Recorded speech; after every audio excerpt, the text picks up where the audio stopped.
Bonjour, allez viens, je vais te montrer d'où tu sors et qui tu es vraiment. Un bioprocesseur.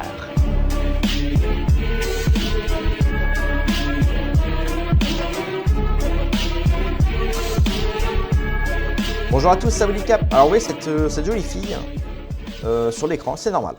Puisque c'est une citoyenne française qui nous affirme via TikTok une vidéo qui a fait le buzz, qui a plus de 12 000 likes. Alors au niveau des vues, je ne sais pas combien elle a de vues. 1000 commentaires, 12 000 likes, 3400 partages, c'est énorme. Cette fille-là nous annonce qu'elle a refusé de collaborer avec la DGSI qui l'avait contactée parce qu'elle affirme que la DGSI, donc que les services de renseignement intérieur, c'est la direction générale des services intérieurs, a été infiltrée par le Mossad et qui aurait déjà piégé des citoyens investis. Je suis investi d'une grande mission. Bref, donc, avant de commencer cette vidéo, je vais vous demander une chose. Bien évidemment, s'il vous plaît, chers amis, pour me soutenir gratuitement, de mettre un petit pouce en l'air. Ça vous permet d'améliorer la visibilité de cette vidéo et sans débourser d'argent. Deuxièmement, de vous abonner à la chaîne YouTube. C'est vraiment important, ça vous permet d'être au courant de toutes les nouvelles sorties de vidéos. Voilà. Et un petit commentaire, ça fait toujours plaisir. Allez, c'est parti. Je vais baisser le son. Je vais l'augmenter plutôt. C'est parti. Et écoutez, moi, je vais vous dire un truc. J'ai accepté un rendez-vous avec la DGSI en février, mars, vers mars, à peu près avril dernier. Ok, l'émission qu'ils voulaient me proposer. Je précise, c'était pas un recrutement. En fait, ils s'amusent à prendre des gens comme ça, qui connaissent certaines choses, vu que j'étais informée par rapport à la situation syrienne, étant donné que je milite pour les droits syriens depuis que j'ai 15 piges. Au début, ils m'ont demandé mes sources journalistiques, etc. Donc pas de souci. Ils me disent qu'ils travaillent contre le terreau, machin, tout ça, sécurité intérieure, pas de souci. Vive l'anti-terreau. Mais au deuxième rendez-vous, j'ai commencé à entendre des propos islamophobes. Ouais. Mais pas que. Ils me demandaient d'avoir des propos terreau sur mes réseaux, en fait, pour attirer des gens à surveiller. Ils m'ont dit que si je C'est voulais dingue. aussi, ils pouvaient m'envoyer dans les camps en Syrie pour aller surveiller les arrivants en France de près. En gros, ils m'ont laissé le choix de ce que je voudrais faire avec eux. Ils m'ont parlé aussi d'attirer et d'utiliser ma beauté pour faire des trucs à des gens. Bon bref, c'était le deuxième rendez-vous, c'était une discussion qui partait un peu dans tous les sens, quoi, pour m'expliquer les diverses possibilités de travail avec eux. Ah oui, je suis sous le secret institutionnel, ou je ne sais plus quel est le terme exact pour eux. Genre, ils m'ont dit oui, alors par contre, t'as pas le droit de le dire. Du moment où je suis en train de voir des propos islamophobes, etc., et que le sujet n'est pas réellement le terreau. Ah oui, parce que c'est pas tout. Moi, il faut savoir qu'en fait, je fais de l'esthétique, je suis esthéticienne, mais je fais que des prestations halal, vous voyez. Donc, je n'épile pas les sourcils. En fait, j'ai des techniques pour que les femmes qui pratiquent assidûment leur religion puissent être jolies et embellies. Il me dit, ouais, toi, ce que tu fais et tout, c'est un truc que tout le monde fait ou pas est-ce que tu pourrais aussi peut-être questionner tes clientes quand elles viennent et tout. Mais c'est un truc de malade, un truc de... Mais enfin bref, on sait tout ce qui est arrivé à Mohamed Merah qui travaillait pour eux, qu'ils ont envoyé en Syrie justement et dans d'autres endroits en guerre. En gros, j'ai ressenti qu'ils voulaient potentiellement me faire la même chose. Ok, je l'ai ressenti comme ça. Et au final, j'ai commencé à avertir mes abonnés qu'ils se préparaient des attentats en France et ça n'a pas loupé. À peine, même pas une semaine après, j'ai prévenu ma famille et tout. Une semaine après, ça y va, des attentats néo-nazis, dont Julien, rappelez-vous de Julien, l'affaire du lycée qui a poignardé, etc. Ah ouais. Comment il a eu l'adresse mail de tout son lycée pour envoyer le manuscrit qu'il avait fait, rappelez-vous, pour ceux qui ont la ref. Là, c'était il y a quelques mois. Comment il a fait pour avoir les mails de tout son lycée pour envoyer les manuscrits avant de commettre son drame? Alors sur ça, je dis pas que c'est la DGSI forcément, mais je dis qu'il y a eu une aide extérieure, tout comme l'autre de la mosquée avec Aboubacar. Ça a été dit et redit qu'il y a eu une aide extérieure. Vous étiez au courant? Oui, ils étaient au courant, la DGSI était au courant que je subissais ça. Ils savaient depuis que j'avais 14 ans. Ils m'ont jamais aidé, mais pourquoi? Ça, c'est pour créer des agents dormants à réveiller quand il faut. Voilà ce qu'ils ont tenté de faire. Ou en pensant réutiliser une radicale, étant donné que j'étais accusée d'être radicale parce que je défendais déjà la Palestine depuis que j'avais 15 ans et la Syrie en plus. Et vous savez ce qui s'est passé en Syrie, vous savez tout le Trafalgar qui s'est créé derrière après, avec cette histoire de terror, etc. Bref, j'étais accusée à tort toute ma vie, justement, pour aider ma mère à me faire tapiner, en fait. Voilà. Pour me discréditer. Bref, à la fin, j'ai refusé. J'aurais dit en fait, écoutez, moi, ça là, c'est bon, vous faites trop mal à la tête. Vous partez dans des directions, mais totalement farfelues. En plus, moi, j'avais des sources en Syrie, j'avais pas mal de sources en Syrie, etc. Et je savais que ça avait rien à voir, en fait, que ce qu'ils étaient en train de vouloir faire, ils sont incompétents. Voilà, c'est simple. Nos services de renseignement intérieur sont incompétents. Moi, il est hors de question, en tout cas que j'aurais travaillé avec eux. C'était hors de question puisqu'ils sont incompétents. Mais après, en même temps, ils travaillent tous pour Bruno Retailleau. C'est Bruno Retailleau, leur patron.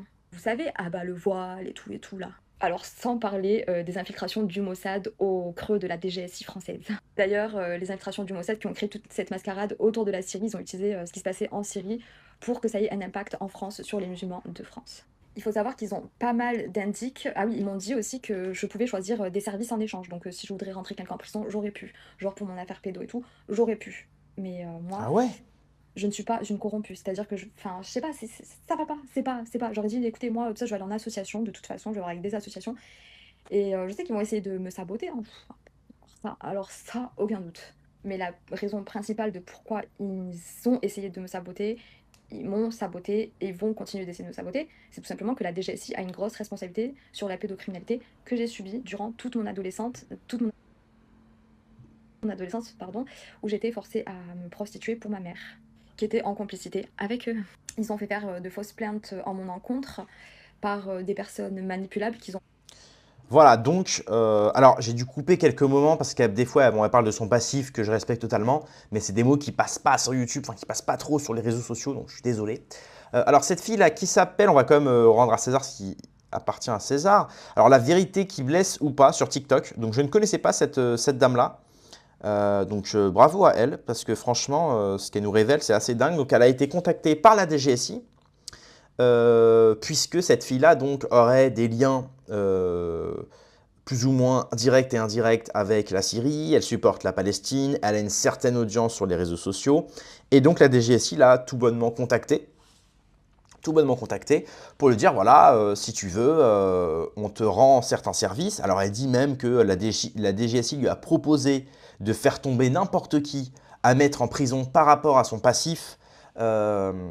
Et derrière, elle devait donc fournir de l'aide à la DGSI par exemple, comme elle l'a dit, hein, en questionnant ses clientes, puisqu'elle a fait de l'esthétique halal.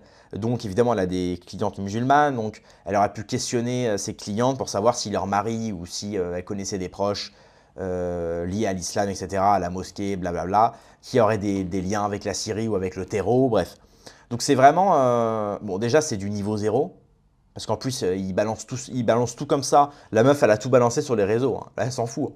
Donc ça prouve à quel point la DGSI ils savent pas, ils savent pas négocier quoi. Ils savent pas. Normalement ce genre d'infos ça peut pas sortir. Normalement voilà, tu fais le boulot quoi. Donc en plus de ça, derrière elle nous dit que ce serait infiltré donc par le Mossad. Et ça me rappelle exactement ce qu'a dit effectivement, souvenez-vous, Morad El Hattab. Morad El Hattab, il était persuadé, et d'ailleurs il le prouve, hein, j'en ai déjà fait une vidéo que je vous invite à aller voir, dans laquelle il dit justement que la DGSI est infiltrée par le Mossad, que l'ancienne chef d'une des filières du renseignement a pété un câble parce qu'elle a très vite compris à qui elle avait affaire. Souvenez-vous aussi notamment des agents comme Éric Denessé ou d'autres, hein, d'autres agents du renseignement intérieur et extérieur qui ont subi des pressions par les renseignements parce que justement, on le sait, Éric Denessé par exemple, il avait un discours relativement pro-russe, relativement anti-narratif israélien, etc. Donc on peut vite comprendre qu'il a été mis sous pression, qu'il a eu des pressions, etc. Pour le moment, la piste du fait qu'il se serait ôté la vie, c'est la plus probable, mais effectivement, ses proches et lui-même, ses proches et sa famille même, affirment sans aucun doute que c'est une opération extérieure, que Éric Denessé ne s'est pas ôté la vie lui-même. Donc là, on parle littéralement d'une mission, quoi. Donc c'est quand même dingue de se dire que les renseignements français, en plus d'être impertinents et non qualifiés, quoi, nul, c'est nul, c'est le mot N-U-L, nul.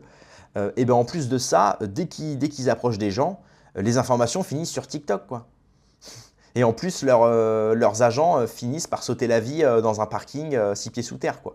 Donc je veux dire, il y a quand même un problème. Et là, c'est pour vous dire à quel point les institutions françaises sont toutes en train d'exploser. L'administration, ça va plus.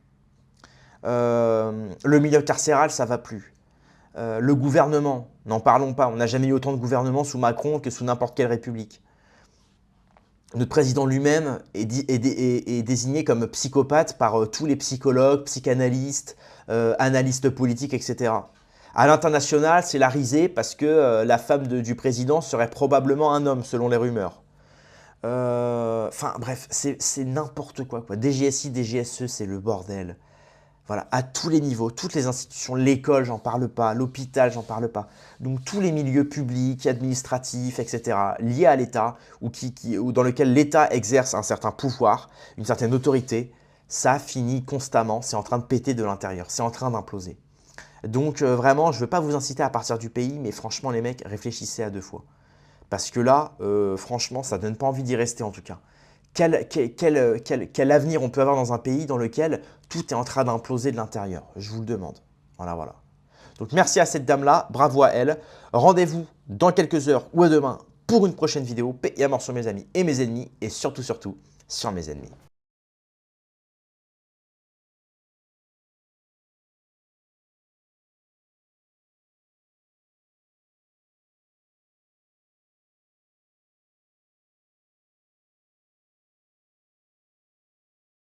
Ferme ta gueule.